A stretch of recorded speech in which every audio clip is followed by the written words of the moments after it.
C'est une joie de vous retrouver ce dimanche matin pour partager avec vous la parole de notre Dieu.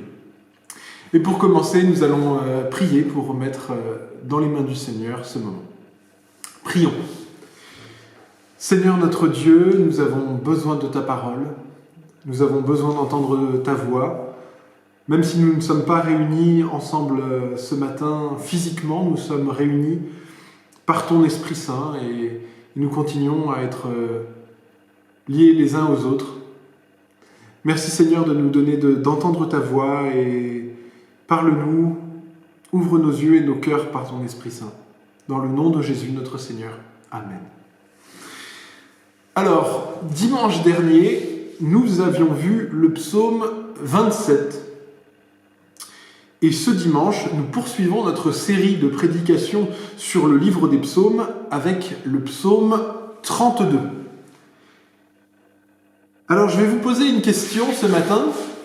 C'est lorsque vous avez passé votre entretien d'embauche, ou lorsque vous avez passé des entretiens d'embauche, est-ce que vous avez commencé votre entretien en avouant toutes vos erreurs passées et tous vos torts et tous les mauvais aspects de votre caractère? Non, bien sûr que non. De même, lorsque vous avez eu un rendez-vous amoureux, lorsque vous avez rencontré votre époux ou votre épouse, vous n'avez pas commencé en disant « Laisse-moi t'avouer toutes mes idées les plus tordues, les plus bizarres qui m'ont jamais traversé la tête. » Non, en effet, nous, les êtres humains, nous ne faisons pas comme ça. Pour plaire, nous dissimulons une partie, parce que nous savons que si les gens connaissaient la vérité, ils s'écarteraient de nous ou nous regarderaient d'une autre façon. Alors pourquoi je vous raconte ça ? Eh bien, tout simplement parce que, nous allons le voir ensemble, c'est un peu l'objet du psaume 32, psaume de David que je vais vous lire. Je lis. Heureux celui dont la transgression est enlevée et dont le péché est pardonné. Heureux l'homme à qui l'Éternel ne tient pas compte de sa faute et dont l'esprit ne connaît pas de ruse. Tant que je me taisais, mon corps dépérissait. Je gémissais toute la journée, car nuit et jour, ta main pesait lourdement sur moi. Ma vigueur avait fait place à la sécheresse de l'été. Je t'ai fait connaître mon péché. Je n'ai pas caché ma faute. J'ai dit, j'avouerai mes transgressions à l'Éternel, et tu as pardonné mon péché. C'est ainsi que tout fidèle peut te prier au moment convenable. Si de grandes eaux débordent, elles ne l'atteindront pas. Tu es un abri pour moi, tu me préserves de la détresse. Tu m'entoures de chants de délivrance. Dieu me dit, je t'instruirai et te montrerai la voie que tu dois suivre. Je te conseillerai, j'aurai le regard sur toi. Ne soyez pas comme un cheval ou un mulet sans intelligence. On les freine avec un mors et une bride dont on les orne afin qu'ils ne bousculent pas. La part du méchant, c'est beaucoup de souffrance, mais celui qui se confie en l'Éternel est environné de sa grâce. Juste, réjouissez-vous en l'Éternel et soyez dans l'allégresse. Poussez des cris de joie, vous tous qui avez le cœur droit. Voilà jusqu'à là la lecture de la parole de Dieu. Alors, qu'est-ce que nous raconte ce psaume ? Comme je l'ai dit dans l'introduction, nous, lorsque on nous pose la question « Quels sont vos défauts ?» en entretien d'embauche, nous répondons par des bêtises du genre « Ah, je suis très perfectionniste » ou je suis quelqu'un qui est beaucoup trop ponctuel et c'est parfois dérangeant. En effet, nous n'aimons pas montrer aux autres nos défauts. Et je dirais même que dans les relations humaines, eh bien notre tactique préférée, c'est de cacher. de cacher ces endroits sombres de notre vie. Mais avec Dieu, voyez-vous, et c'est l'objet de ce psaume, ça ne fonctionne pas comme ça. La tactique humaine de se cacher, on la retrouve dans la Bible dès le début. Souvenez-vous, ou alors je vous le raconte, dans le jardin d'Éden, dès la désobéissance d'Adam et d'Ève, on nous raconte que la tactique de l'humanité, ça a été de se cacher, de se camoufler, de prendre des feuilles et de cacher sa nudité. Et lorsque Dieu passait, de se cacher dans les buissons en se disant « Dieu va passer, et puis quand il sera passé, je pourrai sortir ». Mais avec Dieu, voyez-vous, cette tactique, ça ressemble vraiment à l'homme, je dirais même ça ressemble à l'autruche qui met sa tête dans le sable et qui croit être caché. Ça ressemble un peu aux petits enfants qui se cachent les yeux et qui croient que parce qu'ils ne voient pas, ils ne sont pas vus. Parce que, voyez-vous, Dieu est omniscient. Dieu connaît tout et il connaît l'ampleur de nos fautes même mieux que nous-mêmes. Nous ne pouvons rien lui cacher. Nous ne pouvons pas cacher à Dieu nos mauvaises pensées, les choses que nous faisons dans le secret. Nous ne pouvons pas cacher la réalité de nos cœurs. Et je trouve que ça, c'est marquant parce que nous vivons, je crois, dans une culture très hypocrite. Et nous vivons dans une culture hypocrite, c'est-à-dire où on présente un visage qui n'est pas le visage réel, qui n'est pas la réalité, on va dire, du cœur de nos cœurs, parce que nous vivons dans une culture dans laquelle il n'y a pas de pardon. Voyez-vous, quand il n'y a pas la possibilité du pardon, lorsqu'on ne croit pas que le pardon est possible, alors la seule tactique, en effet, c'est de mentir, de se cacher, de ne rien avouer, même lorsqu'on est pris sur le fait accompli. Mais justement, c'est ce qui est différent avec Dieu. Dieu, voyez-vous, est omniscient, mais Dieu est un Dieu qui pardonne.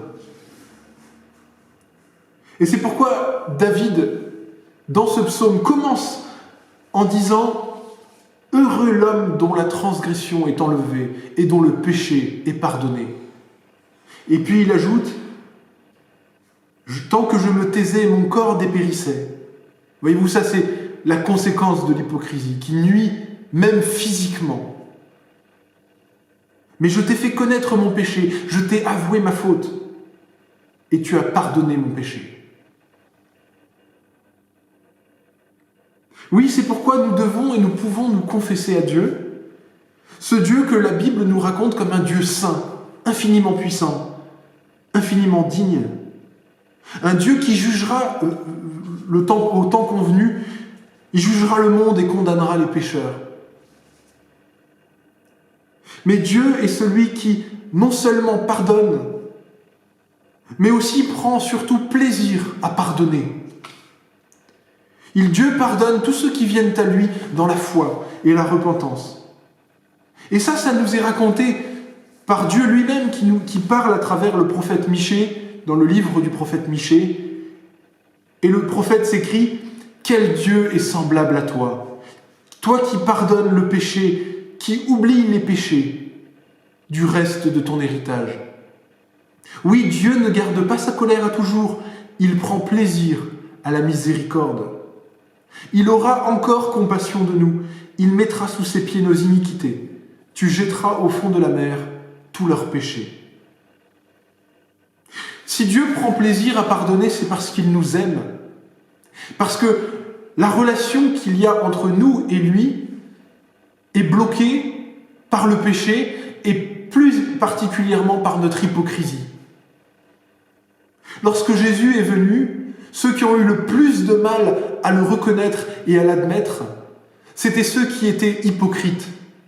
Ceux qui avaient eu une compréhension de la loi tel qu'il ne pensait pas ou ne comprenait pas que la loi était là pour démasquer le péché de l'homme et faire que l'homme soit dans une posture de repentance, de recherche de Dieu, en disant à Dieu « Je suis pécheur, pardonne-moi, accueille-moi ». En fait, la Bible enseigne que l'être humain a tellement de problèmes, de mauvaises pensées, de choses, de désirs mauvais, qu'il était absolument nécessaire que Jésus vienne et meure à la croix pour nous. Oui, Dieu a tant aimé le monde qu'il a donné son Fils unique, Jésus-Christ, afin que par lui, le pardon soit disponible à tous ceux qui croient et qui cherchent Dieu et qui se repentent. C'est par lui et par lui seulement que les péchés des hommes ont pu être pardonnés. C'est en Jésus que Dieu a manifesté tout à la fois sa justice et son amour, en réconciliant les deux. C'est ce qu'explique aussi l'apôtre Paul dans l'Épître aux Romains, où il écrit « Tous ceux qui croient sont gratuitement déclarés justes par sa grâce, par le moyen de la rédemption qui est en Jésus-Christ. C'est lui que Dieu a destiné par son sang à être pour tous ceux qui croiraient victime propitiatoire, afin de montrer sa justice, parce qu'il avait laissé impunis les péchés commis auparavant, au temps de sa patience, afin, dis-je, de montrer sa justice dans le temps présent, de manière à être juste, tout en déclarant juste celui qui a la foi en Jésus. Ce que le psaume 32 nous raconte n'est rien d'autre, en fait, que l'Évangile. Et c'est pourquoi l'apôtre Paul, dans cette même lettre aux Romains, cite ce psaume 32 que je vous ai lu, pour expliquer justement que le pardon de Dieu ne s'acquiert pas par les œuvres, mais par la foi. C'est ce qu'il fait en Romains chapitre 4, versets 1 à 8, où il écrit « Abraham a eu confiance en Dieu, et cela lui fut compté comme justice. Or, à celui qui produit une œuvre, le salaire est donné non comme une grâce, mais comme une chose due. Et à celui qui ne fait pas d'œuvre, mais qui croit en celui qui justifie l'impie, sa foi lui est comptée comme justice. De même, David exprime le bonheur de l'homme à qui Dieu impute la justice sans les œuvres. Et ainsi, il cite ce psaume, « Heureux ceux dont les iniquités sont pardonnées et dont les péchés sont couverts. Heureux l'homme à qui le Seigneur n'impute pas son péché. » Une caractéristique de l'humanité, c'est que nous essayons toujours de contrebalancer le mal que nous faisons par le bien. Nous cachons et dissimulons le mal et nous essayons de donner une image bonne aux hommes, de sorte que si un jour ils apprenaient la vérité, eh bien il y aurait peut-être une sorte de balance où ils se diraient « Oui, certes, il a fait ça, mais il a fait tellement de bonnes choses, mais là aussi, avec Dieu, ça ne marche pas. » Nous ne pouvons pas être mieux vus de Dieu en fonction des choses que nous faisons. Nous ne pouvons pas impressionner Dieu, car on ne peut rien non plus lui cacher. En fait, ce que la Bible enseigne, c'est que pour s'approcher de Dieu, la seule chose que nous devons admettre, c'est reconnaître notre besoin de lui. C'est la seule chose que nous devons faire préalablement. Et c'est pourquoi la confession à Dieu a tant d'importance dans la vie chrétienne.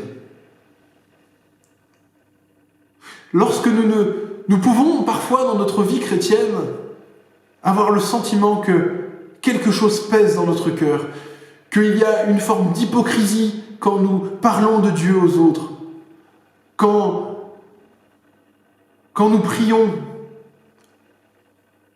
Et en fait, ça vient du fait que notre conscience nous accuse, parfois même un peu à raison. Mais simplement, au lieu de céder à l'idée que nous sommes devenus hypocrites, nous devons, dans ces moments-là, courir à la prière à Dieu. Et dire à Dieu, « Seigneur, tu te souviens lorsque j'ai parlé de telle manière à ma sœur ou à mon frère, ou lorsque j'ai eu telle pensée ?» Et avouer tout à Dieu et dire, « Seigneur, tu vois ces choses-là. Tu les connais mieux que moi-même. Seigneur, je te les confie, tu sais toutes choses. Et le Seigneur nous donnera alors le sentiment d'être pardonnés. Non pas que ces choses n'auraient pas été pardonnées si nous ne nous étions pas en tant que tels confessés, mais simplement, nous recevons alors la paix et le sentiment que Dieu connaît ces choses et que nous lui avons abandonnées et que nous ne sommes pas des hypocrites. Oui, l'hypocrisie, en fait, commence réellement lorsqu'on se met à essayer de dissimuler des choses, de les cacher notamment à Dieu, et même parfois à soi-même. La conséquence de l'hypocrisie, c'est l'orgueil. Lorsqu'on se met à croire les mensonges que nous sommes quelqu'un de bien, eh bien, nous nous mettons en effet à devenir orgueilleux et à nous croire meilleurs que les autres. Et c'est pourquoi nous avons aussi besoin, parfois, dans certains cas, de nous confesser à quelqu'un d'autre, à un frère ou une sœur de confiance dans la foi, à un pasteur ou un ancien.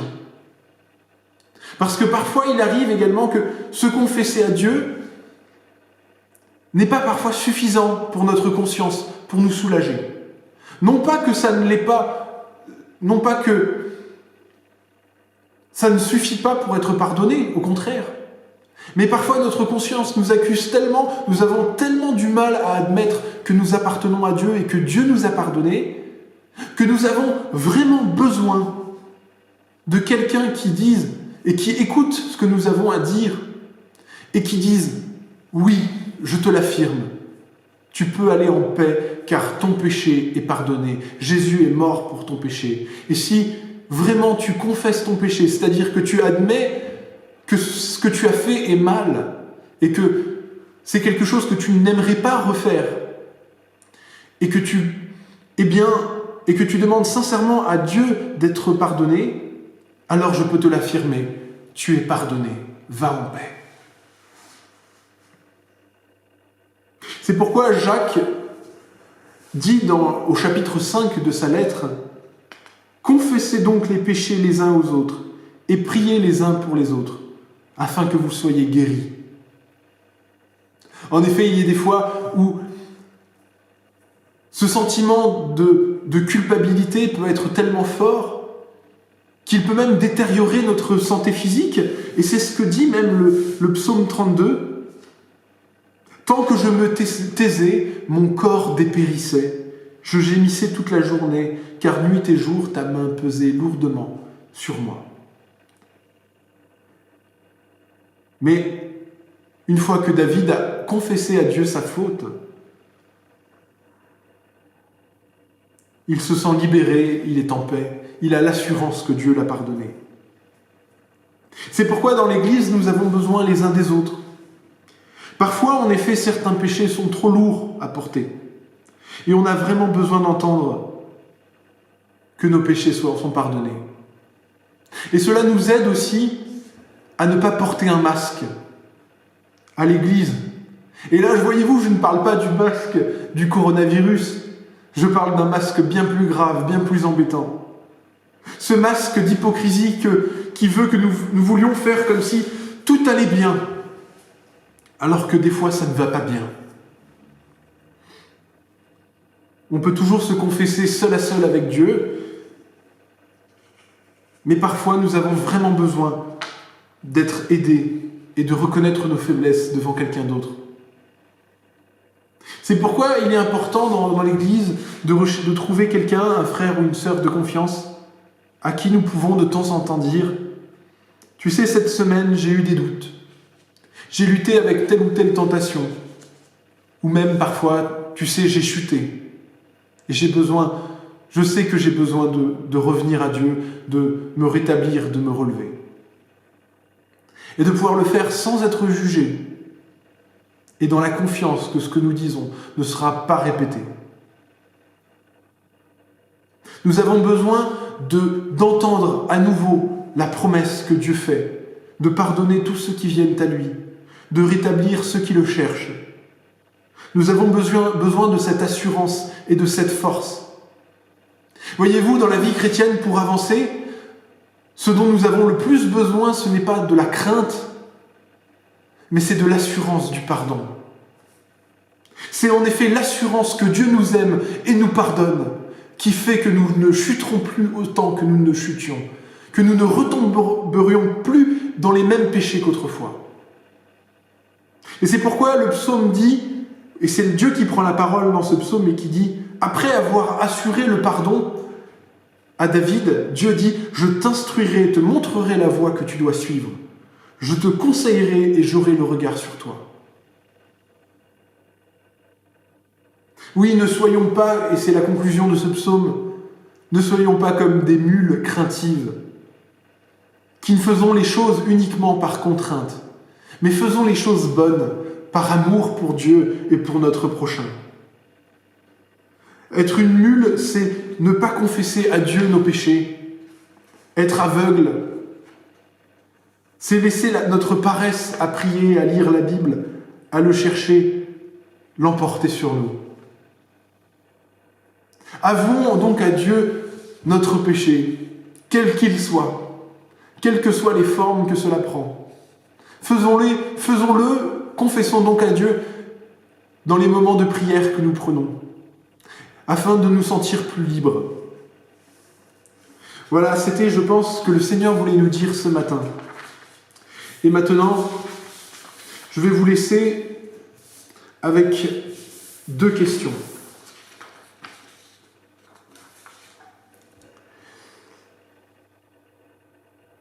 La première question, c'est: est-ce que vous avez conscience que Jésus a pardonné tous vos péchés si vous croyez en lui?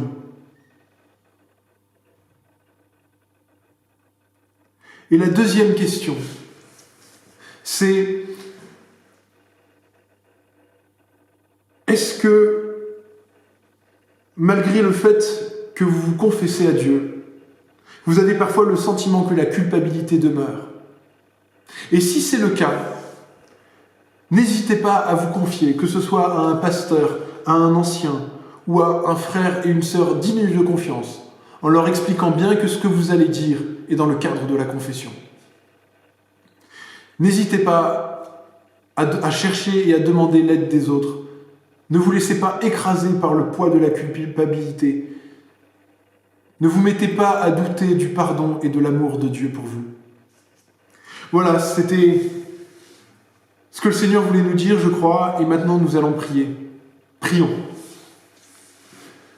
Seigneur notre Dieu, merci pour le pardon que tu nous offres en Jésus. Merci pour ton amour que tu as manifesté pour nous. Toi qui as emmené loin de nous nos péchés et les conséquences de nos fautes. Toi qui, par la puissance du pardon que nous recevons, nous donne de vivre une vie nouvelle, de te chercher, de vouloir le bien et de vivre pour toi. Merci Seigneur pour ta vie et merci pour l'Église dans laquelle tu nous mets, nous, afin que nous prenions soin les uns des autres. Gloire à toi Seigneur, dans le nom de Jésus. Amen. Bon dimanche à vous tous.